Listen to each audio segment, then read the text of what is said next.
ओम श्री परमात्मने नमः। मन, मस्तिष्क और बाहुबल के एकत्रित सामर्थ्य से सफलता की सीढ़ी चढ़ने का राज बताने वाले मनोबोध श्रृंखला के श्लोकों की यह 66वीं कड़ी। मूल मराठी श्लोक। नभे सार संसार हा घोर आहे, मना सज्जना सत्य शोधू निपाहे, जनी विष खाता पुढे सुख कैचे, करी रे मना ध्यान राघवाचे। हिंदी अनुवाद।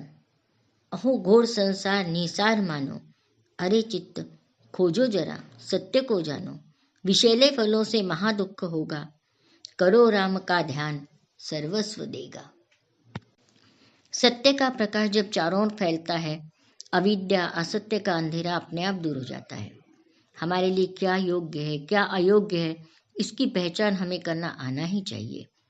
कई बार ऐसा देखा जाता है कि किसी भ्रष्ट सरकारी कर्मचारी के साथ काम करने वाले दिखाने के लिए तो उनकी बहुत प्रशंसा करते रहते हैं, परंतु अगर उस कारण इनके ऊपर भी कुछ आरोप लगे तो वे बचने की कोशिश करते हैं।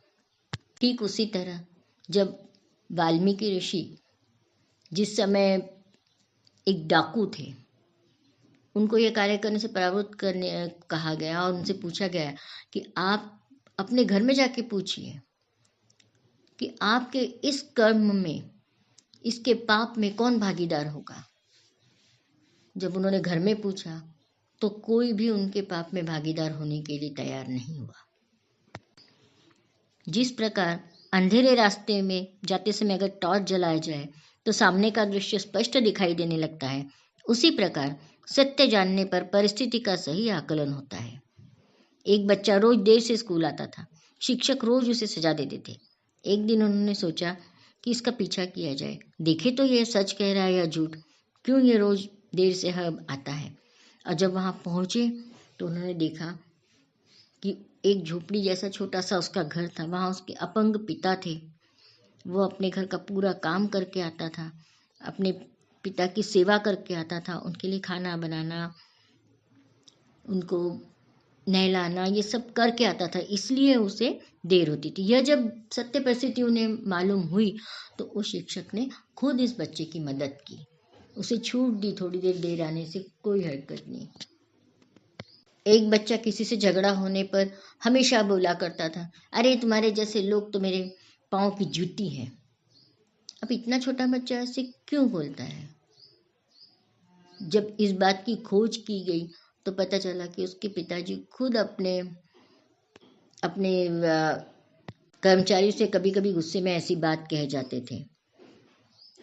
तो इस तरह अगर हम उसकी जड़ को मालूम करें तो हम समस्या को सुलझा सकते हैं।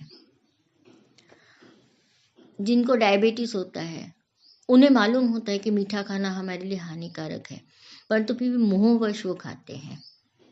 इसी का मतलब है विष खाना। विष खाना मतलब जो चीज हमारे लिए हानिकारक है वही खाना। इसीलिए तो कहा है उन्होंने कि जनी जी विष खाता पुढे सुख कैचे। आप खुद विष खा रहे हो तो आप सुख की अपेक्षा कैसे कर सकते हैं, अच्छे स्वास्थ्य की अपेक्षा कैसे कर सकते हैं। डायबिटीज वाले के लिए विष के जैसा है मीठा खाना, और अगर वो खाएगा तो फिर स्वास्थ्य अच्छा रहे कैसे कह सकता है। तो उसी प्रकार हमारे जीवन के लिए जो बातें अनिष्ट है अगर वही हम करें और फिर सोचे कि हमारा कुछ अनिष्ट न हो तो क्या यह उचित है? अपनी गलतियां मान्य कर उसे सुधारना, यह क्रिया किसी भी उम्र में की जा सकती है। अपनी गलतियां न मानना विष खाने के जैसा है।